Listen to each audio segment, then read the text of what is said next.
Normalmente cuando vemos una de esas fotografías virales de la naturaleza, ya sabes, esos paisajes de calendario que parecen sacados de otro mundo. Claro, las que todos usan de fondo de pantalla. Exacto, esas mismas.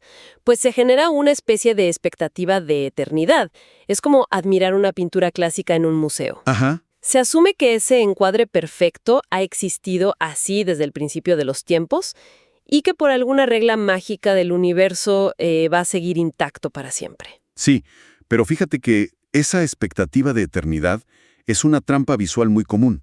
O sea, asumir que la naturaleza es estática nos da, digamos, cierta tranquilidad. Claro. Pero borra por completo la violenta y constante dinámica de cambio que ocurre justo fuera de los bordes de esa fotografía. Totalmente. Y precisamente por eso, nuestro objetivo hoy, basándonos en un artículo enciclopédico bastante detallado sobre la Avenida de los Baobabs en Madagascar, es romper ese encuadre. Romper el mito, sí. Ajá. La misión de este análisis a fondo es ir mucho más allá de la típica postal turística. Queremos entender cómo este lugar funciona en realidad como un monumento vivo a un ecosistema que, ya desapareció. Que ya no existe. Exacto. Y al mismo tiempo entender cómo es el epicentro de una intensa batalla moderna por la conservación. O sea, no vamos a quedarnos con la imagen bonita. Vamos a entender la maquinaria ecológica y humana que hay detrás. Me parece perfecto. Bien, vamos a desempacar esto. Porque antes de hablar de las amenazas contemporáneas que enfrentan, creo que es vital entender la escala monumental y la antigüedad de estos gigantes, para apreciar qué es exactamente lo que está en juego, ¿no? Sí, y para captar esa magnitud, primero hay que ubicar la geografía y los números, porque la verdad son engañosamente pequeños. ¿Pequeños en qué sentido? A ver, la Avenida de los Baobabs es básicamente un camino de tierra polvoriento que conecta dos poblaciones, Morondava y Belonitsiribijina. Esto en la región occidental de Menabe, en Madagascar. Y el tramo principal, el que todos reconocen en las fotos maravillosas. Ajá, la avenida famosa. Exacto. Apenas tiene unos 250 metros de largo. ¡Wow! O sea, una distancia que se puede caminar en, ¿qué? ¿Un par de minutos? Sí, 2 o 3 minutos a pie. Es una fracción de espacio increíblemente condensada. Exactamente. Es un segmento diminuto dentro de un área protegida que abarca 3,2 kilómetros cuadrados. Y a lo largo de esos escasos 250 metros se agrupan entre 20 y 25 árboles gigantes de la especie Adansonia grandidieri. Que hay que subrayar esto para quienes nos escuchan. La Adansonia grandidieri es una especie endémica de Madagascar. Así es. O sea, no existe de forma natural en ningún otro lugar del planeta. Y lo fascinante aquí es el mecanismo biológico que les permite alcanzar estas proporciones tan épicas. Estamos hablando de árboles que se alzan a unos 30 metros de altura y poseen unos troncos cilíndricos masivos. Unos verdaderos rascacielos naturales. Tal cual. Y algunos de estos ejemplares superan los 800 años de edad. Y la razón de esa, digamos, de esa longevidad casi increíble radica en su anatomía. Sus troncos no son de madera densa como los de un roble, por ejemplo. Ok, entonces, ¿cómo son? Son más parecidos a un tejido esponjoso. Están diseñados para almacenar miles y miles de litros de agua. Ah, como una reserva interna. Exacto, una reserva inmensa. Esto les permite sobrevivir a las severas y prolongadas sequías de esa región occidental de Madagascar. Además, su corteza es excepcionalmente gruesa y muy resistente al fuego, lo cual es un detalle crucial para entender su historia. Claro, el fuego juega un papel enorme aquí. Sí, pero el contexto ecológico que revela nuestra fuente es aún más revelador. Y es que estos baobabs no fueron plantados ahí en hileras perfectas para decorar un camino. No es un proyecto de paisajismo humano. Para nada. Son de hecho el último vestigio de un denso bosque seco tropical que alguna vez cubrió toda esa parte del país. Y al leer eso, lo de que son un vestigio, la mente trata de procesar esa escala de tiempo. O sea, más de 800 años. Eso significa que estos organismos estaban germinando mucho antes del Renacimiento en Europa. Sí, en plena Edad Media. ¡Exacto! Han estado almacenando agua y creciendo milímetro a milímetro mientras todo el mundo humano cambiaba drásticamente a su alrededor. Pero fíjate, La dinámica de su supervivencia me plantea una duda fuerte sobre la deforestación. A ver, dime. Si formaban parte de un bosque denso que desapareció, la imagen no es la de un cataclismo repentino. O sea, no es como un terremoto masivo que derriba un edificio y deja solo las columnas en pie por pura suerte física. No. No, claro que no. Debe ser un proceso mucho más gradual, ¿verdad? Porque si todo desapareció, ¿por qué estos 25 gigantes lograron quedarse ahí? Esa es la pregunta clave. Y es que el bosque no se esfumó de la noche a la mañana. La deforestación en esta región ha sido un proceso súper sistemático y prolongado a lo largo de los siglos. A mí me gusta pensarlo como mirar un tablero de ajedrez, donde alguien ha ido quitando pacientemente todos los peones, los caballos, los alfiles, durante décadas. Esa analogía es muy buena. Pieza por pieza, año tras año, hasta que de pronto te das cuenta de que solo quedan un par de torres aisladas en el centro del tablero. O sea, esos baobabs son las torres que nadie pudo, o quizás nadie quiso, derribar. Totalmente de acuerdo. Esa metáfora del tablero de ajedrez ilustra a la perfección la antropización del paisaje. Mira, a medida que las poblaciones humanas necesitaban espacio y recursos, el bosque circundante, que estaba compuesto por árboles más pequeños y con madera más dura, más útil para la construcción o para hacer leña. Claro, madera que sí servía para algo práctico. Exacto. Pues fue talado progresivamente. Los baobabs de la especie Adansonia grandidieri, por otro lado, como tienen esa madera fibrosa y esponjosa que mencionamos antes, La que es como una esponja gigante. esa misma, pues es pésima para construir casas o para hacer fuego. Simplemente no sirve para eso. Sumado a su imponente tamaño y, francamente, al respeto que infundían por lo grandes que eran, simplemente fueron dejados en pie mientras todo a su alrededor era limpiado para abrir espacio a la agricultura. ¡Wow! Así es como terminaron completamente aislados en este camino de tierra, compartiendo la zona únicamente con dos humedales que están cerca. Humedales que, según los datos que revisamos, ahora están protegidos bajo el convenio de Ramsar. Y creo que vale la pena aclarar qué significa eso, porque no es simplemente una etiqueta honorífica o un diploma en la pared. No, tiene un peso legal importante. Exacto. La Convención de Ramsar es un tratado intergubernamental a nivel mundial que designa y protege humedales que son de importancia internacional. O sea, significa que a pesar de la pérdida brutal del bosque seco, los sistemas acuáticos cercanos a la avenida albergan aves y una biodiversidad tan crítica que la comunidad internacional exige un marco para su uso racional y preservación. Y ese contraste es vital para entender el lugar. Tienes un humedal súper rico en biodiversidad por un lado, y por el otro tienes un camino polvodiento flanqueado por estos gigantes que quedaron como huérfanos de su ecosistema forestal original. Huérfanos ecológicos, tal cual. Pero fíjate, esa misma soledad de los baobabs provoca algo que es muy predecible en la psicología humana. Ajá. Cuando vemos algo tan monumental, tan antiguo y absolutamente aislado en el paisaje, la mente humana necesita darle un sentido. Y a muy pocos kilómetros de la avenida principal, esa necesidad nuestra de crear mitos y buscar significado se hace visible en otra formación botánica que es extraordinaria. Claro, el aislamiento y la singularidad biológica siempre son los ingredientes perfectos para la mitología local. Y aquí es donde la cosa se pone realmente interesante. A unos 9 kilómetros de distancia de la avenida, existe un conjunto que se conoce como los baobabs enamorados. Y lo más curioso de esto es que no pertenecen a la especie Adansonia grandidieri. Son de otra familia, digamos. Sí, son árboles de la especie Adansonia sa, que también es endémica de Madagascar, pero tiene características distintas.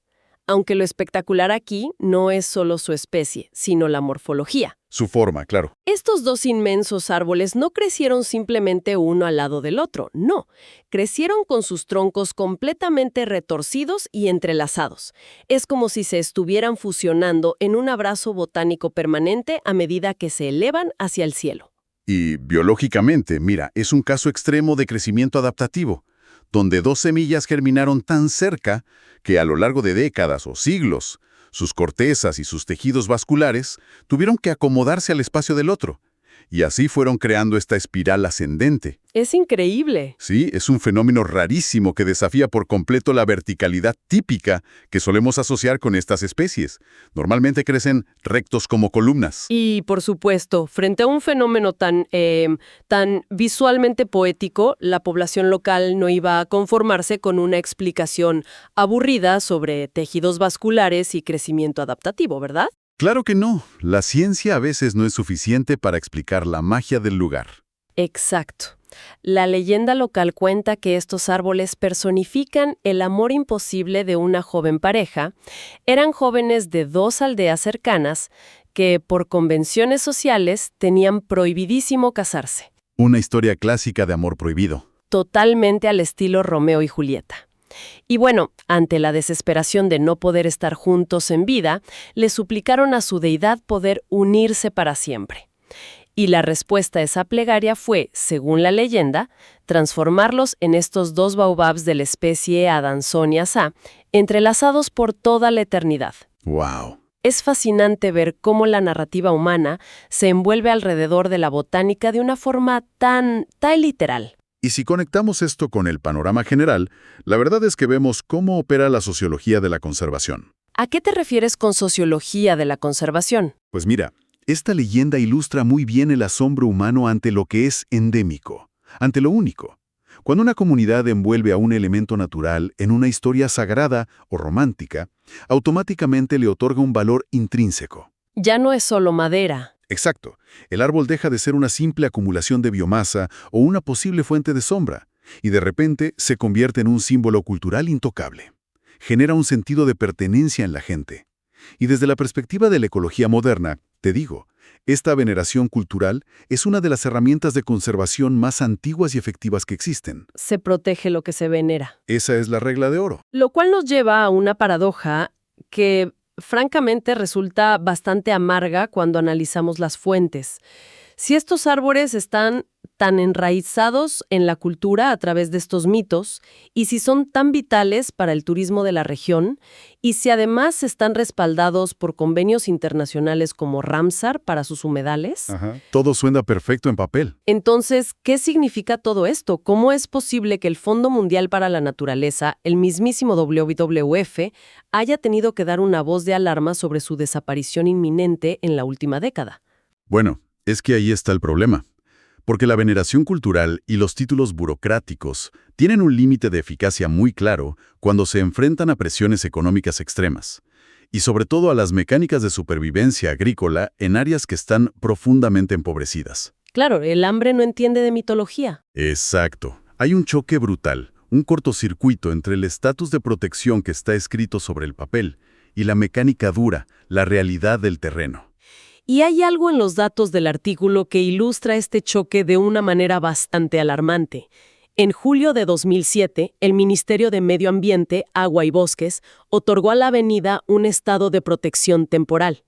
El plan era, y cito, convertir este lugar en el primer monumento natural oficial de Madagascar. Sonaba como una gran victoria. Todo apuntaba a un triunfo masivo de la conservación. Pero luego los registros nos muestran que para el año 2018, la reserva de Menave-Antimena, que engloba toda esta zona, perdió un asombroso 7% de su hábitat restante. 7% en un hábitat que ya está destrozado. Así es, y la causa principal citada para esta pérdida son los incendios provocados para obtener tierras de cultivo. Y mira, perder un 7% de un hábitat que ya es un vestigio, como decíamos, equivale básicamente a desangrar a un sistema que ya de por sí estaba en soporte vital. Sí. La causa de todo esto es una práctica agrícola que localmente se conoce como tabi, o lo que nosotros llamaríamos agricultura de tala y quema. A ver, entonces, para entender la urgencia de esto, ¿por qué alguien encendería fuego deliberadamente cerca de un monumento natural que lleva 800 años ahí? O sea, desde fuera parece una locura. Para entender el porqué, tenemos que dejar de mirar los árboles por un segundo y observar el suelo. Ok, el suelo. Gran parte de la tierra en esta región es de tipo laterítico, lo que significa que químicamente hablando es muy pobre en nutrientes a largo plazo. Las poblaciones locales, que se enfrentan a una escasez económica terrible y a necesidades alimentarias urgentes, No recurren al fuego por malicia o por querer destruir su entorno. Lo hacen por supervivencia. Lo hacen por química básica de supervivencia. Al talar la poca vegetación remanente y quemarla, la ceniza que resulta de ese fuego proporciona una inyección rápida de nutrientes al suelo. Y esto les permite cultivar maíz, maní o arroz, pero solo durante 1 o 2 temporadas. Claro, porque al ser un fertilizante temporal, o sea, basado únicamente en cenizas de superficie, me imagino que los nutrientes se agotan rapidísimo tras un par de cosechas. Exacto. Pasan 2 temporadas y el suelo se vuelve estéril otra vez. ¿Y entonces qué hace el agricultor? Tiene que moverse. Debe moverse a la siguiente parcela de bosque, talar, quemar y repetir el ciclo. Es un mecanismo de supervivencia inmediato, pero que se expande como una onda expansiva, devorando el poco hábitat natural que queda. Y aunque los baobabs tienen esa corteza resistente al fuego que los salvó en el pasado de incendios ocasionales, No son inmortales. no están diseñados para soportar incendios agrícolas sistemáticos, recurrentes, que cada vez están más y más cerca de sus raíces. Y esa mecánica del suelo explica perfectamente la falla de todo el sistema de conservación. Porque si desde 2007 ya había decretos ministeriales en la capital protegiendo la zona, es más que evidente que un papel firmado no va a detener al fuego. El fuego no lee decretos. O sea, un agricultor que necesita alimentar a su familia este mes no se va a detener porque le digan que ese árbol tiene un estatus de monumento natural archivado en una oficina. Demuestra que la burocracia por sí sola es un escudo totalmente invisible e inútil frente a una necesidad humana tan tangible como el hambre. Y esa ineficacia del sistema burocrático fue precisamente lo que obligó a una evolución radical en las tácticas de conservación, especialmente alrededor de 2018. ¿Cuando perdieron ese 7%? Exacto. Ante esa pérdida catastrófica, quedó clarísimo que firmar más papeles no iba a salvar a la reserva de Menave Antimena, así que se desencadenó una movilización masiva. Involucró a la ONG malgache Fanambi, a la Red de Parques Nacionales de Madagascar y, obviamente, al WWF. Ok, ¿y qué hicieron diferente esta vez? El cambio de estrategia consistió en dar un salto gigante. Pasaron de la teoría legal a la intervención tecnológica directa, implementando algo llamado el Global Forest Watch 2.0 Project. Y aquí es donde siento que la historia da un giro total hacia la ciencia ficción aplicada a la ecología. Pero, ¿cuál es el mecanismo exacto detrás de esto? O sea, ¿cómo interactúa una plataforma digital con el suelo quemado en Madagascar? El mecanismo es brillante porque transforma la vigilancia forestal, que antes era pasiva, en un sistema de reacción casi en tiempo real. ¿Pasiva cómo? Bueno, en el pasado, las autoridades medían la deforestación comparando fotos satelitales anuales. O sea, se daban cuenta de que el bosque había desaparecido meses después de que el fuego ya se había apagado. ¿Ya cuando no había nada que hacer? Exacto. Pero el Global Forest Watch 2.0 utiliza una constelación de satélites ópticos y de radar de la NASA y de otras agencias espaciales, que están escaneando la superficie terrestre constantemente, día y noche. ¡Wow! Una vigilancia orbital continua. Y sus algoritmos están calibrados para detectar anomalías térmicas y pérdidas en la cubierta arbórea al instante. Es decir, que una cámara en órbita capta un aumento inusual de temperatura, digamos, causado por uno de estos fuegos agrícolas de Tabi en la región. Y ese dato satelital es procesado por servidores a miles de kilómetros de distancia, en cuestión de minutos. El algoritmo filtra interferencias, como si hay nubes, y si confirma que hay deforestación activa, envía alertas automáticas directamente a los teléfonos móviles y dispositivos GPS de los guardabosques. ¡Qué locura! Sí, le llega directo a las patrullas de la ONG Fanambi, que están ahí, físicamente en el terreno en Madagascar. Esto cambia las reglas del juego por completo. O sea, un guarda forestal recibe una notificación digital en su bolsillo informándole de las coordenadas exactas de un incendio ilegal que tal vez está a pocos kilómetros de la avenida de los Baobabs y le permite hacer una intercepción física antes de que el fuego alcance a los gigantes. Es un cambio de paradigma total. Como decíamos, es pasar de hacer la autopsia del bosque a intentar revivirlo en la sala de urgencias. Me encanta esa forma de verlo. Y este análisis técnico subraya por qué la conservación es una disciplina tan inmensamente compleja hoy en día. No se trata solo de ir y admirar la belleza biológica de un árbol de 30 metros o de respetar la mitología de una comunidad. Es mucho más profundo que eso. Requiere entender la economía agrícola de supervivencia, lidiar con la química de los suelos empobrecidos y ahora desplegar redes de telecomunicaciones satelitales. Es un esfuerzo verdaderamente multidisciplinario y exhaustivo. Y la verdad, al diseccionar todo esto, yo estoy segura de que a quienes nos escuchan les queda sumamente claro el valor de ir más allá del artículo enciclopédico superficial, o de quedarnos solo con la fotografía perfecta.